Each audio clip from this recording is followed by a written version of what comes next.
Hoje vamos analisar um caso da segunda metade do século XIX, então relaxe enquanto vamos para os Estados Unidos. O Sr. Benjamin Cates mantinha uma pequena fazenda nos arredores da cidade de Kittery, no Maine, onde morava com sua esposa chamada Mary e a filha deles, Martha. Benjamin e Mary cresceram em Kittery. Logo após o casamento, mudaram-se para Boston, onde o Sr. Cates trabalhou na fábrica de móveis F. por M. Holmes. Recebendo salário razoável? O casal viveu cerca de 11 anos em Boston, onde tiveram 2 filhos, um menino e uma menina. Infelizmente, o menino adoecia com frequência e morreu jovem em Boston. A própria saúde do Sr. Cate começou a piorar, pois a poeira em seu local de trabalho afetava seus pulmões e sua condição foi se agravando gradualmente. Sua doença acabou obrigando a família a voltar para Kittery. Eles compraram uma fazenda de 20 acres e viveram por anos de forma comum, sem grandes acontecimentos. Com o tempo, porém, o casamento se deteriorou e as relações entre o Sr. e a Sra. Cates ficaram mais tensas. No fim dos anos 1870, a saúde do Sr. Cates piorou visivelmente, o que aumentou a distância entre o casal em vez de aproximá-los. A Sra. Cates ignorava o marido e seu sofrimento, recusando-se a visitá-lo ou cuidar dele durante a doença. Eventualmente, ela passou a dormir em outra parte da casa, enquanto vizinhos e conhecidos percebiam o grau de sua negligência. Rumores diziam que ela tentou envenenar a comida dele 2 vezes, e que o Sr. Cates havia se tornado tão desconfiado e temeroso de sua esposa que se recusava a comer qualquer coisa, a menos que ela provasse antes. Em setembro de 1881, o Sr. Cates não conseguia mais cuidar da fazenda e contratou o Sr. Thomas Burroughs para ajudar. O Sr. Burroughs logo demonstrou diligência e competência e, além das tarefas da fazenda, passou a assumir gradualmente os cuidados diários do Sr. Cates. O fazendeiro doente já não conseguia mais se cuidar nem realizar as tarefas. O Sr. Burroughs sempre acompanhou o Sr. Cates e esteve presente em seu falecimento no domingo, 17 de dezembro de 1882. A Sra. Cates, por outro lado, havia se afastado completamente. Na noite em que seu marido morreu, ela não perguntou sobre o bem-estar dele, mesmo sabendo que ele não viveria até a manhã seguinte. Nos meses seguintes, Thomas Burroughs continuou ajudando a Sra. Cates na fazenda. Era visto como um homem honesto, trabalhador e confiável, com ótimas qualidades. Ele costumava começar a trabalhar cedo e, às vezes, saía de casa às 2 da manhã para levar produtos da fazenda a Portsmouth para venda. Sua dedicação permitiu que a Sra. Cates quitasse boa parte da hipoteca da propriedade. Para alguns em Kittery, o Sr. Thomas Burroughs era visto como uma figura enigmática. Ele era novo na cidade, com um passado distante e indefinido. Mesmo assim, ele não escondia sua história. Ele nasceu em Cheshire, Inglaterra, em 1809 e emigrou para o Canadá após perder a esposa. Ele viveu lá por muitos anos antes de cruzar para os Estados Unidos em meados da década de 1870. Ele morou em Vermont, Boston, Nova York e chegou a Kittery em 1880. No entanto, ele também era conhecido por ter um temperamento volátil e às vezes seu comportamento se tornava bastante violento. Em um desses surtos, ele sacou um revólver, atirou na Sra. Cates e depois mirou na filha, achando ter matado ambas. Ele tentou se matar, mas a arma falhou. Na verdade, ninguém havia sido morto. As balas apenas roçaram a Sra. Cates, embora a queda tenha deixado ela com uma perna quebrada. O Sr. Burroughs foi preso pouco depois e então levado para a cadeia em Alfred. Ele ficou lá por cerca de 60 dias, mas a Sra. Cates se recusou a depor contra ele e ele foi liberado. Após isso, o Sr. Burroughs pediu Sra. Cates em casamento. Inicialmente relutante, ela preferia que ele continuasse trabalhando para ela, mas no final de 1882 aceitou se casar com ele. Não está claro se ela consentiu por afeto ou necessidade, mas muitos viam o casamento como conveniência. O Sr. Burroughs havia se tornado indispensável para o funcionamento da fazenda, trabalhando incansavelmente para mantê-la produtiva. E a Sra. Cates teria tido dificuldades para administrar a propriedade sozinha.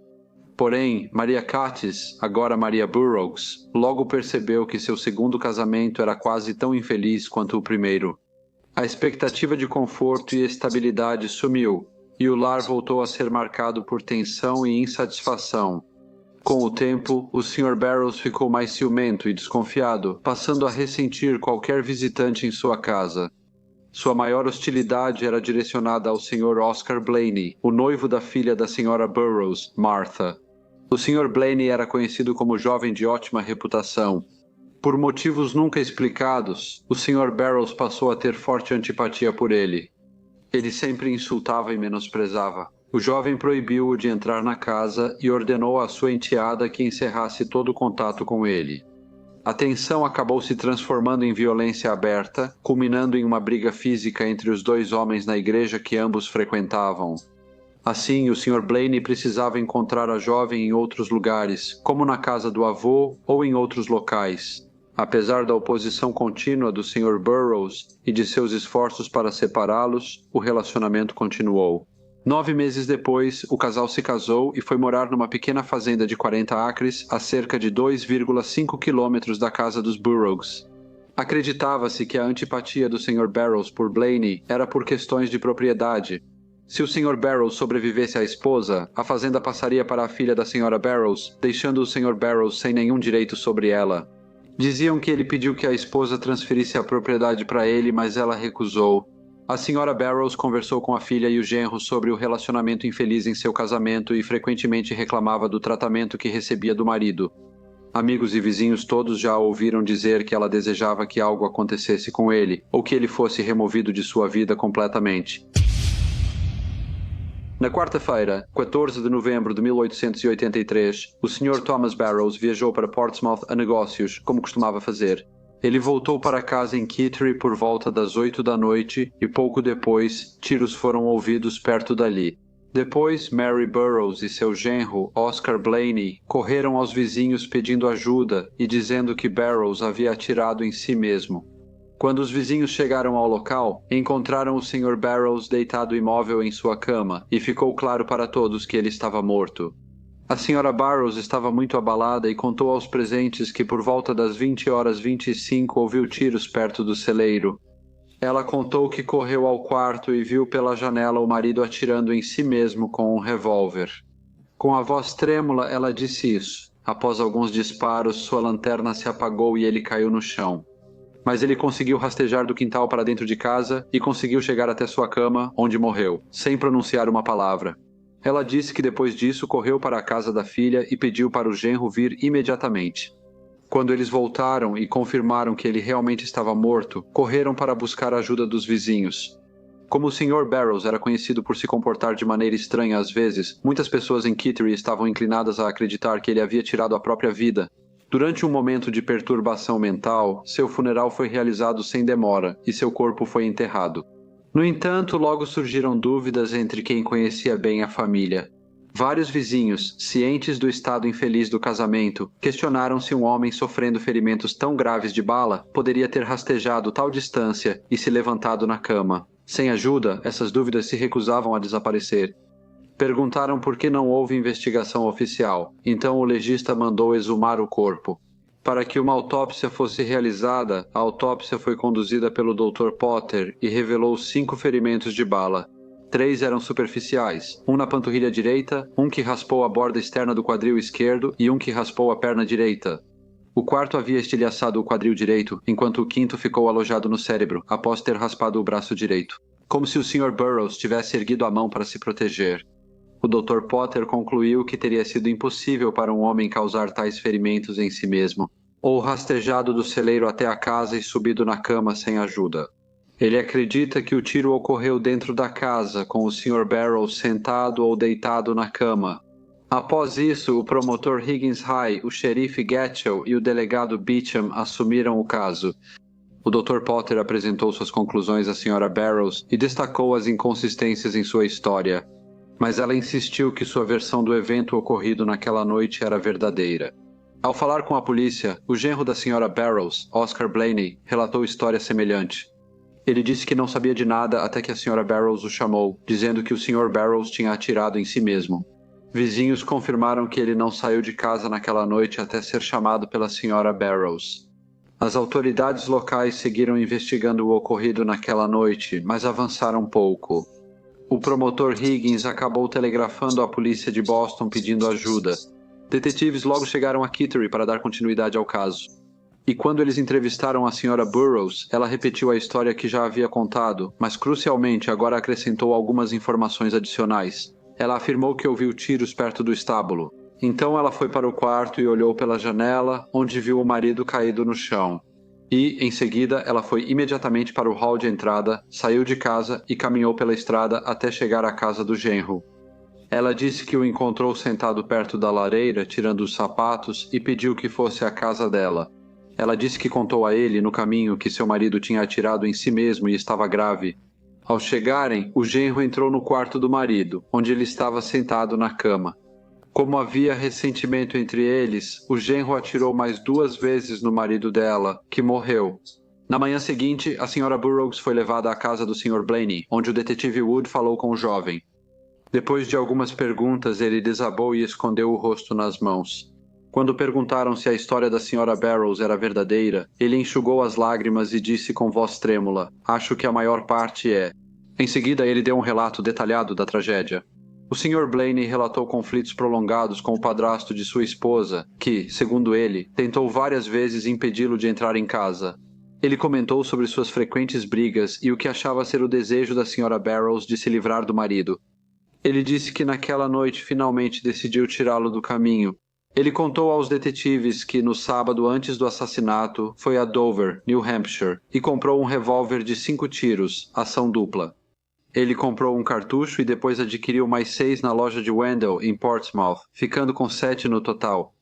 Na tarde do assassinato, ao voltar para casa, ele encontrou o padrasto na ponte, mas o Sr. Burrows não o reconheceu, o que o magoou muito. Ele afirmou que, em 14 de novembro, foi até a casa da sogra e disparou um tiro para testar o revólver. O Sr. Blaney disse que se escondeu no galpão ao lado do celeiro e quando o Sr. Burrows saiu de casa carregando uma lanterna para alimentar os animais, ele atirou nele. Ele disse que o Sr. Burrows deixou cair a lanterna, que apagou, e apavorado largou o revólver e correu para casa. Ele acrescentou que quando sua sogra veio procurá-lo, ele voltou para a casa dela, procurou na grama e encontrou a arma. Agora, soando muito perturbado. Ele disse que carregou mais 2 cartuchos, entrou na casa, onde viu o Sr. Burrows na beira da cama, gemendo de dor. Ele disse que o Sr. Burrows olhou para ele e disse: "Oscar, acho que vou partir em breve", ao que Oscar respondeu. Ele disse: "Sua hora chegou." Então atirou. Aos detetives contou que a bala atingiu o quadril do Sr. Burrows. Quando o homem ferido ergueu o braço para proteger o rosto, ele atirou de novo. A bala atravessou o antebraço e atingiu o cérebro, matando-o na hora. Ao ser questionado pelos detetives, ele afirmou que saiu pelos fundos e escondeu o revólver sob o galpão, no mesmo lugar de antes. Depois, ele e a Sra. Burrows avisaram aos vizinhos que o Sr. Burrows havia se matado com um tiro. Após a confissão, policiais acusaram Oscar Blaney de atirar intencionalmente no Sr. Burrows para matar, e a Sra. Burrows de ser cúmplice, antes e após o fato. Nas semanas que antecederam o julgamento, houve muita conversa e agitação na comunidade, com muita especulação sobre o que o processo revelaria. O julgamento teve início em 29 de janeiro de 1884. O advogado da Sra. Burrows solicitou julgamento separado, mas o juiz recusou. Sra. Burrows e Sr. Blaney se declararam inocentes. As testemunhas eram pessoas que conheciam Thomas Burrows e o viram voltando para casa em 14 de novembro, vizinhos que viram o corpo após o tiroteio e funcionários que venderam a arma e cartuchos. O Dr. Potter e o Dr. Gordon prestaram depoimento e ambos afirmaram que, em sua opinião, o ferimento fatal que matou o Sr. Burrows não poderia ter sido causado por ele mesmo e que outra pessoa o havia baleado. A Sra. Burrows seguia alegando inocência, mesmo após ser implicada por Oscar Blaney em seu depoimento. No entanto, sua insistência na inocência sofreu um golpe quando seu genro mudou sua declaração para culpado. O caráter do jovem foi apresentado aos tribunais. Explicou-se que o Sr. Oscar Blaney era filho adotivo do Sr. Frank Blaney, seu pai biológico. Sr. James Forrester serviu no estaleiro naval de Kittery e sofria de doença mental, e a mãe de Oscar havia falecido. Enquanto ainda era muito jovem, ele foi então levado para a casa dos Blaney e considerado como filho deles. Antes de morrer, a Sra. Blaney pediu ao marido que deixasse a propriedade para Oscar, desejo cumprido quando ele se casou com a Srta. Cates. O tribunal também ouviu que as relações entre o Sr. Blaney e seu padrasto, o Sr. Thomas Burroughs, há muito tempo estavam tensas. A hostilidade entre eles, pelo menos em uma ocasião, resultou em uma altercação pública e altamente vergonhosa apenas algumas semanas antes da morte do Sr. Burroughs. Afirmaram que o Sr. Burroughs disse que a casa era pequena para eles e exigiu que a esposa escolhesse entre ele e a filha com o genro. Essa amarga disputa doméstica permaneceu sem solução na época da morte do Sr. Burroughs e foi apresentada ao tribunal como uma fonte significativa de tensão em torno do assassinato. O Sr. Drew, representando a Sra. Burroughs, afirmou que não havia provas de que ela atirou no marido ou conspirou para que o genro o fizesse. Ele lembrou ao tribunal que o Sr. Burroughs já havia tentado atirar na esposa e na enteada antes de voltar a arma para si mesmo. O revólver falhou naquela ocasião. Com base nesse histórico, o Sr. Drew afirmou ser possível que o Sr. Burroughs tentasse novamente suicídio. Mesmo que o Sr. Blaney tivesse disparado o tiro fatal, afirmou que agiu sozinho, sem conhecimento, incentivo ou consentimento da Sra. Burroughs. A promotoria, porém, interpretou os fatos de forma distinta. Eles disseram que a Sra. Mary Burroughs era a principal responsável pelo crime, planejando o tiroteio e influenciando seu genro, Sr. Oscar Blaney, que teria sido manipulado por ela para cometer o ato. De acordo com a acusação, isso foi feito com a intenção de que o Sr. Blaney assumisse toda a responsabilidade pelo crime. Enquanto ela ficava nos bastidores protegida de culpa, o julgamento durou 6 dias e, após 4 horas de deliberação, o júri considerou tanto a Sra. Mary Burroughs quanto o Sr. Oscar Blaney culpados de assassinato e o juiz os condenou à morte. Nas semanas seguintes, o caso permaneceu em destaque, com processos legais em andamento e sentenças sendo apeladas. Na quarta-feira, 25 de novembro de 1885, a sentença do Sr. Oscar Blaney foi reduzida para prisão perpétua. Em abril seguinte, a sentença da Sra. Mary Burroughs foi comutada, enquanto o Sr. Blaney e a Sra. Burroughs cumpriam pena. A tragédia perseguiu a família quando, em 11 de maio de 1888, a Sra. Martha Blaney, filha da Sra. Burroughs e esposa de Oscar Blaney, faleceu de tuberculose. Oscar Blaney ficou preso até quarta-feira, 18 de setembro de 1895, quando se suicidou na cela, encerrando um capítulo sombrio do caso. A Sra. Burroughs viveu muitos anos a mais. Na sexta-feira, 3 de novembro de 1916, ela faleceu na prisão estadual em Thomaston, aos 74 anos de idade. Olá a todos e muito obrigado por ouvirem. Como de costume, por favor, deixem quaisquer comentários ou sugestões que vocês tenham e espero vê-los novamente no próximo Briefcase.